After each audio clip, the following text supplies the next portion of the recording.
Teman-teman semua yang saya hormati, ajaran sufi itu ajaran yang kompleks sekali. Secara historis, secara kesejarahan ya, gerakan-gerakan sufi ini munculnya, ini menarik saudara-saudara. Ajaran sufi ini munculnya berbarengan dengan munculnya ilmu-ilmu keislaman yang lain.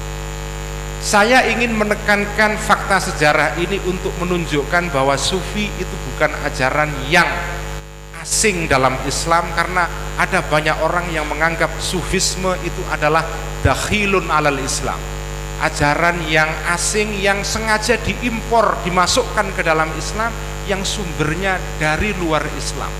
Karena itu ada beberapa sarjana, ada beberapa ulama, ada beberapa orang yang benci kepada tasawuf. Mereka melontarkan tuduhan bahwa tasawuf itu adalah at-tasawuf dakhilun alal Islam. Tasawuf itu merupakan sesuatu yang masuk ke dalam Islam padahal dia bukan bagian dari Islam. Itu tuduhan itu tidak benar. Secara historis ya, teman-teman semua, perkembangan tasawuf ini adalah berbarengan dengan munculnya ilmu-ilmu Islam yang lain. Kalau kita tengok sejarah munculnya ilmu-ilmu dalam Islam, ini menarik sekali. Kanjeng Nabi itu wafat tahun berapa secara Masehi ya? 632. Itu mudah sekali dihafal. Hijrahnya tahun 622. Meninggalnya tahun 632. 632 Nabi wafat. 30 tahun setelah itu ada satu era yang disebut dengan era Khulafaur Rasyidin. Kira-kira 30 tahun itu 4 khalifah, Abu Bakar, Umar, Utsman, Ali. Pada masa Sayyidina Umar, Islam itu berkembang luar biasa sampai masuk ke wilayah di luar Jazirah Arab, pertama-tama di daerah Persia. Pada masa Sayyidina Umar, kerajaan Persia berhasil ditaklukkan. Ini kerajaan besar pada masa itu selain kerajaan Romawi. Kemudian pada masa Sayyidina Utsman, Islam sudah sampai ke ujung Afrika di bagian utara, daerah yang disebut dengan Ifriqiya pada saat itu, yaitu daerah Al-Maghrib, daerah bagian barat Islam, menyangkut Mesir, Aljazair, Tunisia, Libya, bahkan melompat sampai ke Andalusia di Spanyol. Jadi dalam waktu yang tidak lama setelah Nabi wafat, agama Islam itu berkembang dengan pesat sekali dari segi wilayahnya, sampai berkembang keluar Jazirah Arab. Nah, pada abad kedua Hijriah, ini semua tadi yang kita bicarakan abad 1 Hijriah. Pada abad kedua Hijriah, yaitu tahun 100-an sampai tahun 200, itulah dimulai munculnya bibit-bibit pertama lahirnya pengetahuan dalam Islam. Pertama-tama yang muncul adalah ilmu yang pertama-tama sudah pasti ilmu yang terkait dengan bagaimana mengingat ya, sabda atau ucapan-ucapan dan tindakan Kanjeng Nabi.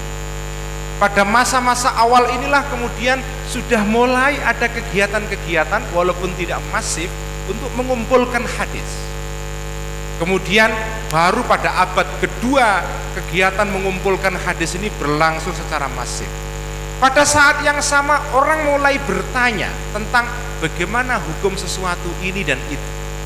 Disitulah muncul ilmu fikih.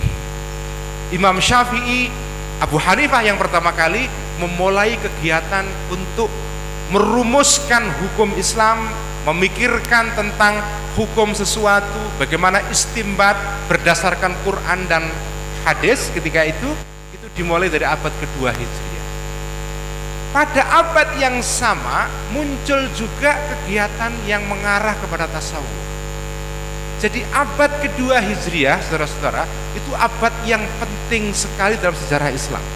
Sebab inilah abad ketika terjadi pertumbuhan ilmu-ilmu dalam Islam.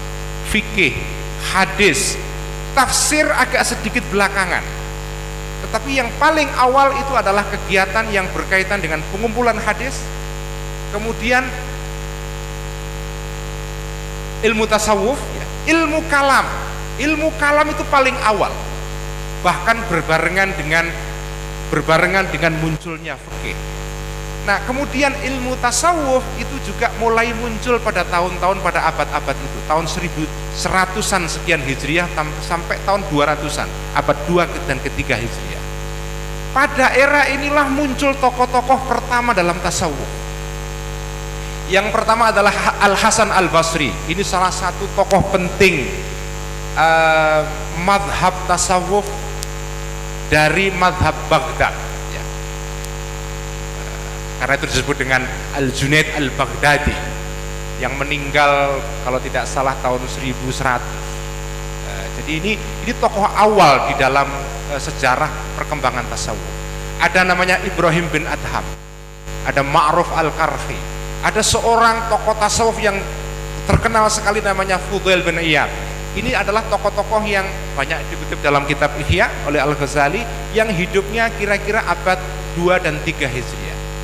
Nah, saudara-saudara, tasawuf itu pertama kali lahir dalam sejarah Islam itu dalam bentuk yang sederhana sekali, yaitu kegiatan yang disebut dengan zuhud.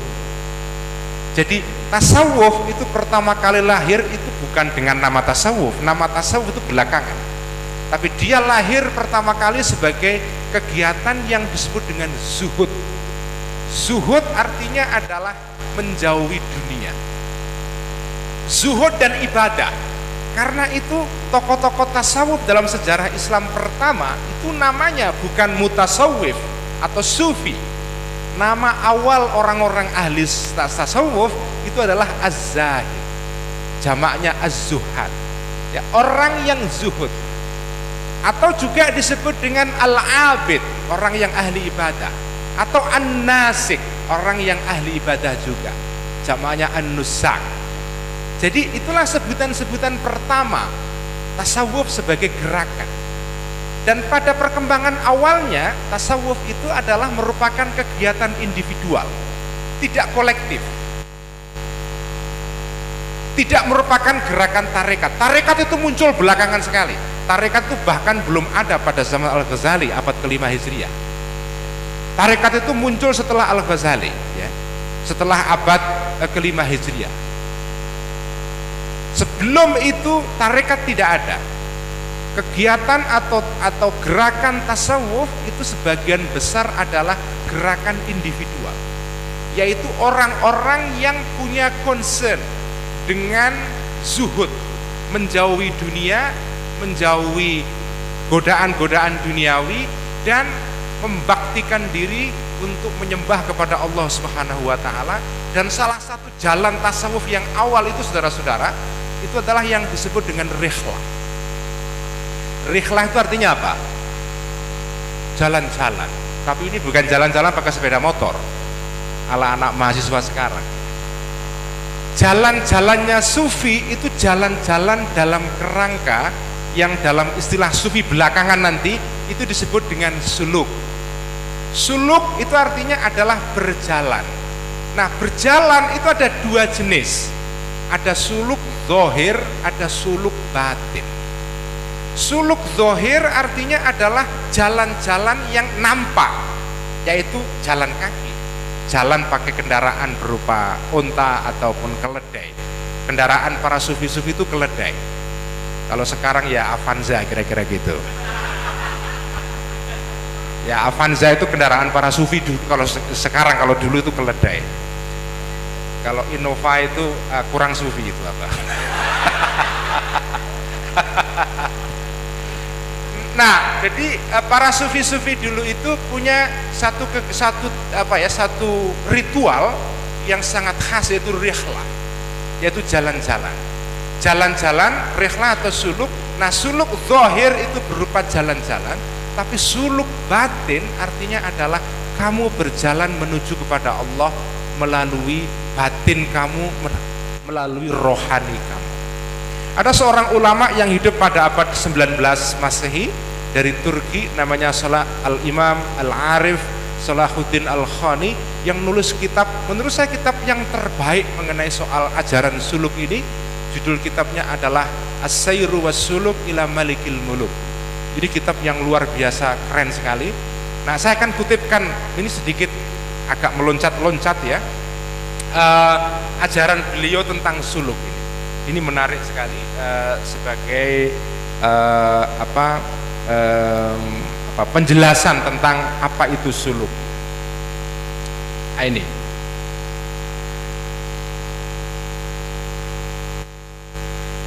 Menurut Imam Salahuddin Al-Khani ini, At-Tijani, ya, dia pengikut tarekat Syabadiyah sebetulnya. Beliau mengatakan begini, sekarang orang ilmunya itu di HP ya. Dulu kalau zaman ulama dulu, Al-Ghazali, al-ilmu fis sudur, ilmu itu di dada. Sekarang al-ilmu la fis sudur walakin fil gadget. Ilmu itu ada di gadget sekarang ya. Manusia dalam hal suluk ini itu dibagi 4 golongan. Ini menarik sekali. Yang pertama adalah ada orang-orang itu yang makomnya atau jalannya itu suluk murni. Dia tidak pernah mengalami pengalaman yang dalam istilah tasawuf itu disebut dengan jazab. Jazab itu bahasa Arab artinya adalah tarikan yang keras sekali, seperti orang disamber itu. Jazab itu gitu. Orang tarikan yang keras sekali, yang mendadak dan spontan, yang tidak terduga-duga, itu namanya jazab. Kalau dalam istilah pesantren, jazab itu ya gila. Ya, tapi ini gila yang dalam pengertian tasawuf artinya orang yang mengalami tarikan ilahiyah sehingga dia kehilangan kesadaran kemanusiaannya. Jadi ada orang yang suluk murni tanpa jazab. Ada orang yang jazab murni tanpa suluk. Ada itu. Ya. Itu Prof. Fikus itu atau Mbah Nyut itu jazab murni tanpa suluk itu. Ada Mbah Nyut enggak di sini? Ada orang yang jazab murni tanpa suluk. Jadi mengalami ekstase atau kegilaan ilahiyah tanpa melalui proses suluk. Salah satu contohnya adalah gurunya Jalaluddin Rumi, namanya Syamsuddin Tabrizi. Ya, ini orang yang jazab murni yang tanpa suluk. Yang kedua adalah ada orang yang suluk, maksudnya suluk itu melalui proses normal, berusaha keras, kerja keras, baru nanti ujungnya dipungkasi dengan jazab, pengalaman ekstase. Ada orang yang jazab dulu, baru kemudian disistematisir dengan cara suluk. Kata Imam Salahuddin ini, orang yang suluk tok tanpa jazab atau jazab tok tanpa suluk itu tidak boleh menjadi seorang mursyid dalam tarekat. Karena orang seperti ini kalau suluk tok tanpa jazab, dia tidak punya kualifikasi sebagai guru. Karena dia murni suluk saja tanpa punya pengalaman rohaniyah yang mendalam. Tapi kalau orang jazab tok tanpa suluk, ya tidak bisa jadi guru. Karena dia gila, gimana bisa jadi guru kan? Nanti kalau jadi guru muridnya jadi kacau. Nah, guru terbaik adalah, kata Syekh Salahuddin ini adalah orang yang suluk dulu, pernah mengalami suluk lama, baru jazab. Itu guru terbaik. Guru terbaik kedua adalah orang yang pernah jazab kemudian suluk. Nah, jadi perkembangan tasawuf itu pertama adalah berupa zuhud yang kemudian ditandai dengan rihlah, orang yang jalan-jalan. Nah, jalan-jalannya para sufi ini bukan jalan-jalan yang sembarangan ya. Ini bukan jalan-jalan Jogja Solo atau Jogja Semarang, enggak. Jalan-jalannya sufi ini bisa ribuan kilometer. Contoh yang terbaik adalah tokoh namanya Ibrahim bin Adham. Ibrahim bin Adham itu kisahnya mirip dengan Buddha Gautama. Ibrahim bin Adham itu tokoh yang hidup pada abad 3 Hijriah, 200-an ya. Beliau itu datang dari daerah Balkh ya, di Afghanistan sekarang. Balkh itu kalau bahasa sekarang Baloch. Sekarang ada kawasan di Pakistan sana namanya Balochistan. Itulah Balkh. Disitulah asal mulanya Ibrahim bin Adham. dia dulu ini adalah seorang raja sebetulnya yang menikmati kehidupan yang mewah sekali. Pada satu titik dalam kehidupannya, dia kemudian menyadari bahwa kehidupannya ini sia-sia. Kemudian dia meninggalkan kemewahan duniawi dan berubah total menjadi seorang sufi.